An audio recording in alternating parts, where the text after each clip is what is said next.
विद्यार्थी मित्रांनो, आपल्या सर्वांचं सहर्ष स्वागत आहे रुद्र अकॅडमी पुणे या एज्युकेशनल युट्यूब चॅनलमध्ये. तर पहा, ICDS मुख्य सेविका पदांसाठी जी परीक्षा झाली होती त्याच्या निकालाबाबत अपडेट समोर आलेली आहे आणि त्याचा निकाल जाहीर झालेला आहे. त्याचबाबत संपूर्ण माहिती आपण आजच्या व्हिडिओमध्ये पाहूया. चला तर मग सुरुवात करूया आजच्या व्हिडिओला.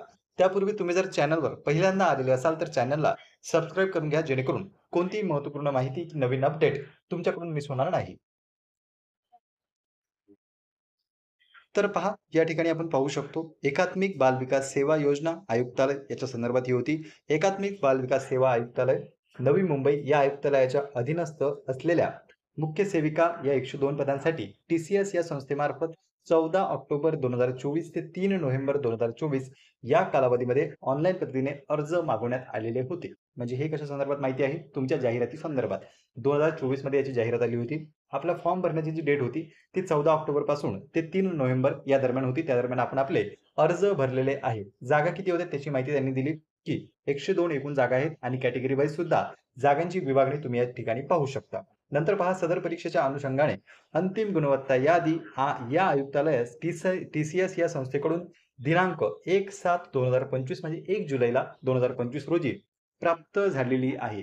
1 जुलैला विभागाकडे या परीक्षेचा निकाल आला किंवा गुणवत्ता यादी जी आहे ती मात्र त्यांच्याकडे पोहोचली. आता पहा, प्राप्त निवड यादी राज्य निवड समिती एकात्मिक बाल विकास सेवा योजना आयुक्तालय नवी मुंबई यांनी दिनांक 3/7/2025 रोजी तपासणी करून शिफारशीसाठी सादर करण्यात आलेली आहे. म्हणजे शिफारशीसह सादर करण्यात आली होती यादी आणि या अधिसूचनेद्वारे खालील नमूद करण्यात आलेल्या 102 उमेदवार यांना कागदपत्रे पडताळणीच्या अधीन राहून तात्पुरती निवड यादी प्रसिद्ध करण्यात येत आहे आणि सदरील तात्पुरती निवड यादी झालेल्या उमेदवारांची यादी सोबत पान क्रमांक 1 ते 15 मध्ये यासोबत सादर करण्यात येत आहे आणि यासोबत जोडलेल्या यादीतील उमेदवार यांना ईमेलद्वारे तसेच या विभागाच्या संकेतस्थळावर कागदपत्रे पडताळणी करण्याचा दिनांक लवकरच कळवण्यात येईल, याची संबंधित उमेदवारांनी नोंद घ्यावी.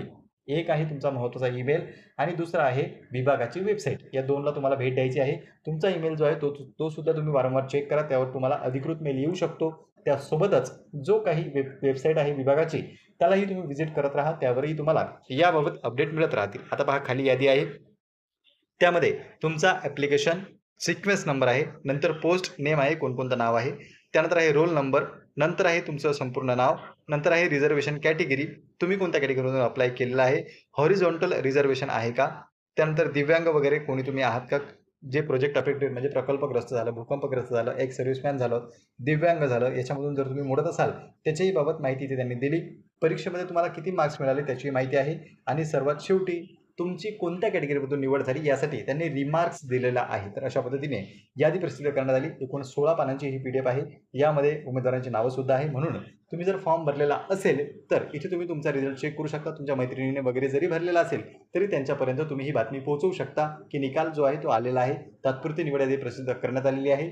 डॉक्युमेंट म्हणजे DV संदर्भात लवकरच प्रसिद्धीपत्रक येईल आणि त्यासोबतच ज्यांचे DV आहे त्यांना मेल सुद्धा येणार आहे. म्हणून तुमचा मेल जो आहे तो तुम्ही चेक करा, तो अपडेट ठेवा आणि त्यासोबतच वेबसाईटला सुद्धा व्हिजिट करा. त्यावर सुद्धा तुम्हाला DV बाबतची अपडेट पाहायला मिळणार आहे. तर पहा मित्रांनो, या ठिकाणी अशी यादी प्रसिद्ध करण्यात आली.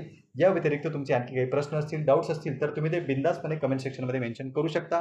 पुन्हा भेटूया आपण अशाच एका माहितीपूर्ण व्हिडिओमध्ये. नमस्कार.